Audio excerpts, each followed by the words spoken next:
From my perspective, it's going to be in sector 3 and 4. That's the steepest part of the track with the most technical sections in it. This top split is pretty flat. There's not as much opportunity to gain or lose time. Most riders are going to be in a similar time frame, but when it starts to get steep, that's where there's the opportunity for the time to go away if you're on the brakes too much. So here comes Camille Balanche for Yeti Fox Factory. We rejoin her run live on those full mud tires, and she's 3.4 seconds faster, so they're obviously working for her, Nico. Yeah, she made it work through the top section, green at every split, and she's extended. So this, when it gets steep, those mud tires are going to excel. They're going to give her more grip. She can brake later. Balanche looking really, really good here. Is going to go fastest in Loudenvielle for the time being. The Swiss star crosses the line, goes 3.6 seconds faster than Gloria Scarzi. Hll, how do you rate her chances today?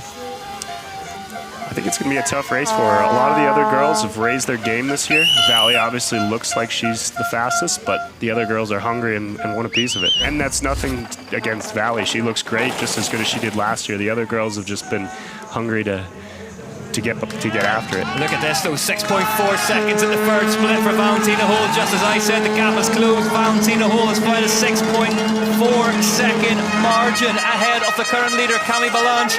Anna Newkirk is second for the time being. Phoebe Gales in third. But here we go. Valentina Hll neatly does it, 177 beats per minute on the Woot Live. Zone 4. She's got more in the tank yet, 6.5 now. She's found another 10. Valentina Hll heads down towards the line. Is this going to be her first winning time of the year? Hll crosses the line, goes 6.4 seconds faster than Camille Balanche. Gracie Hemstreet leaves the start hut here in Loudenvielle, Périgueux. Conditions out on course as fast as they've been all week, but it's brutal out there. Wind up top, moving around. And the track just getting eaten alive, full of bumps, holes. Let's see what sort of speed Hemstreet can max things out on that big Norco prototype app through here.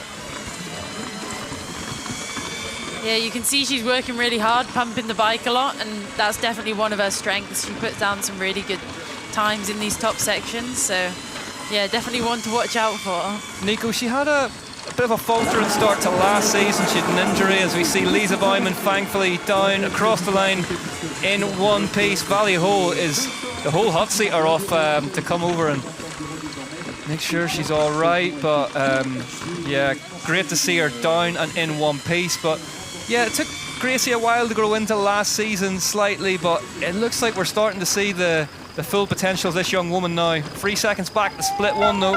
Yeah, we can definitely see her speed on track. When I'm on the side of the trail watching, she's one of the fastest women and looks the best on the bike through any of the more technical sections. Obviously, we saw her results at hardline events like that. She can take huge jumps. Looks like this 3 seconds back similar to Lisa. It's just to do with the wind. Yeah, Hemstreet crosses that gap then, heads into that sort of really cut up off camber traverse before plunging down into that left-hander. You can see all the bedrock exposed, dust covering it. Quite hard to see up there, Hattie, as well, it looks like today. Yeah, I mean, the dust is kicking up more and more, and yeah, I think just got to make the best of it, really, and she's doing a great job of it. Nico nodding approvingly beside me, likes what he sees. First girl we've seen jump that out of the turn. Yeah, 2.4 back as well, so she's found some time. Hemstreet here now moving into territory where she will have some happy hunting in the trees. Yeah, the first one we've seen actually improve on the time to Valley from split 1 to 2. If anyone's going to get those jumps nice, it's going to be Gracie. Yeah. It's a real technical jump, too. It's not just a big one like she's normally good at. It's out of a rut, blown out turn, and quite an awkward pull over another trail. So there's your top 5 so far. Valley Hll leads by a towering 6.4 seconds. After her, Balanche, Newkirk, Gale, Scarzi, your top 5.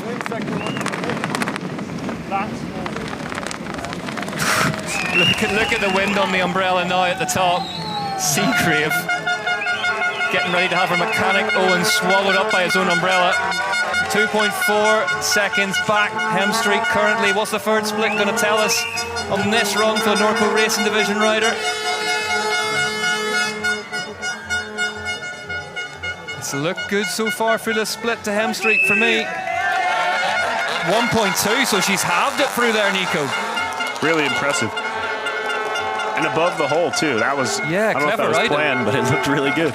That hole looks huge, Hattie, now from where we're sitting. Oh, it caught a few people out yesterday, and you can definitely get swallowed up in it. The arms can disappear as well. So this is Gracie Hemstreet attacking that time of Valentina Hll now. Really neatly through that apex marker. She's 1 second faster than Hll currently. Gracie Hemstreet has found a load of time here in the woods, and is she heading for the hot seat in Loudenvielle, Périgueux? Look at how fast she came through that last section. Gracie Hemstreet absolutely motoring here in France. One more turn to go. Blows it apart. Gracie Hemstreet crosses a line and goes 3.1 seconds faster than Valentina Hll. You could see the bike was going everywhere. She was doing a great job of just going with the flow. It looked amazing. Nico, that's one of, if not the run of that young woman's career so far. She clawed back so much time on that. Well, she was 3 seconds back and came in 3 seconds ahead, so she was 6 seconds faster than Valley from split 2 to the finish. Look at Kathy Sessler and Greg Menard's reaction. And when we saw the mechanic had the wind behind his umbrella, but the wind at their backs at the minute, they really are just feeding off that energy off that win at round 1 for Tanni Seagrave. Yeah, that's got to be the best way to start the season. They put so much energy into the team. Her dad, Tony, makes it a real family-run program. It's all done through hard work and perseverance, and for them to pay that back with a win, it's got to feel really great to start the season. Tanni Seagrave as well. It's a big if, given what faces are up here with the wind in this track in Loudenvielle, Périgueux. If she gets a win today, she'll draw level on wins with no one other than Missy Giove. That's very impressive. Missy was a force to be reckoned with in her day. Missy still is a force to be reckoned with, let me tell you. Tanni Seagrave, though, up top. Hattie, what are you seeing so far? What are you thinking? It looked like she got a little bit hung up in that corner coming into the straight, but obviously hasn't done anything. 2.2 seconds at split 1. Where's Tanni Seagrave found that much time? I wonder, has the wind maybe just dropped again? Could be changing all the time, you never know, but she's doing a great job of squashing everything, and she's working the bike so hard. Yeah. It's going to pay off. Looking at those advertising boardings alongside the track, it's not dropped at all, so Seagrave is just on another tear here. I guess as well, compared to possibly like Gracie, she's a slightly bigger, stronger rider, so you can fight the wind a little bit better. Kind of like Valley, really. Really strong. Got crossed up in the middle, in mid-air there, had to land it, got the wheels back on the deck. This is what we saw Nicole do here last year when she won, was she put the damage in up top, Nico. Yeah, if you can gain time in the top section, I mean, time's time. Wherever you can make it, take it. In that green jersey of the overall points leader, just looked like she got set down wide slightly there. Doesn't get that gap done the way Hemstreet did, but from here on, Hemstreet was absolutely stellar. Let's see. Yep, 1/10 of a second back at the second split now, Tanni Seagrave. Yeah, considering the mistake, still a really good time, still in touch here as she drops into the steepest part of the track. With a 57 career number on her back. Borrowed, apparently, from that man on our screen now, Tony Seagrave. Let's look. I mean, this is where Gracie really kind of put the pressure on, wasn't it? So it'll be interesting to see if Tanni can go with her. Yeah, let's see. One at the top. Nicole up next. What's the third split going to tell us about what the British rider going for her 11th UCI Downhill World Cup win is doing at the minute? Tanni Seagrave. It's looked good, but we know that Hemstreet was absolutely phenomenal through here. Oh, just got pushed wide there, Hattie. Looked like she may have lost some time.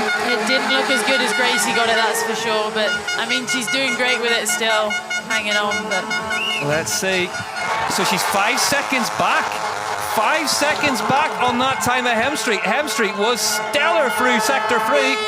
It seems like she's just getting hung up in a few places, and then if you don't link the track together well, the time just keeps disappearing on you. Yeah, 5 seconds back, so we know where the damage has been done, just as it was done in the junior races earlier on today through that Sector 3. 6.7 back for Seagrave now. This is not looking good for her. It's going to put her in the third place still. The time's going away, but if she can make a good run out of one of her bad days, that's going to be a championship performance when she looks back. I mean, you can't complain if this is a bad day. Exactly, yeah. 10 rides to play for in 2025. Seagrave across the line, third place, 8.9 seconds back. big gear leaving the start hut. Miriam Nicole, as I said, Nico, she did it all up top last year. Do you think we're going to see the same again? She's definitely going to go for it. She has the new electronic suspension from SRAM, so that's going to help her through this section, stiffen the bike up so she can pump these backsides, get the most drive out of it, and then also be stiffer for the pedaling. Another woman on 10 UCI Downhill World Cup wins. Another one would draw her then level with Missy Jovi, one of the all-time greats of sport. Really big inside line there, but had to take a second bite at it. She looked like she carried good speed missing that. She didn't get hung up at all. See the big red light of the suspension system. RockShox flight attendant locking on and off in order for her to carry speed, but it's going to be wide open up here. 1.8 seconds faster up top. It's all pom-pom up top here in Loudenvielle, Périgueux. She's going to need all she can get out of this top section to match Gracie, because Gracie really crushed it as soon as she passed the second split. Is she going to stop Gracie Hemstreet becoming the first Canadian woman to win a UCI Downhill World Cup? Look at the wind. So windy. It's hard to beat the French and France. Just looked like Nicole just got set by a hole somewhere there, but has managed to hold on. Max Commensal watches on at the bottom. The team can hardly watch around him. 1.8 seconds still the margin, so she's maintained, Nico. Yeah, she's in a good spot here. If she can hit this steep lower section on par with Gracie, she's got almost 2 seconds to play with. I think she'll be in a good spot, but that's going to be hard to do. I don't know if I've seen anybody ride that top section so neatly all week long. Nicole, perfection up through there. She heads into the woods proper now.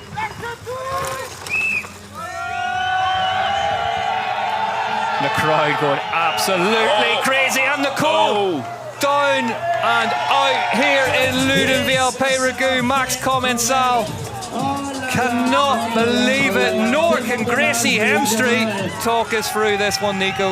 Yeah, it's an awkward compression. You're off camber here on the brakes, and you have to cross this big, I think it's another trail, and she just slid as she entered it, hit the pad, and off balance to the low side of the trail. Yeah, thankfully up and okay, moving under her own steam. Didn't get collected by the bike on the way down. Luckily, a low-speed crash. Yeah, rare on this track. Listen to the noise for Miriam Nicole on her way through. Well, the French fans are loud and proud for their riders. Miriam Nicole, it is not going to be her day today. Ladies and gentlemen, Gracie Hemstreet! Gracie Hemstreet wins the UCI Downhill World Cup Round 2 of 2025. Going to the Norco Race Division Star.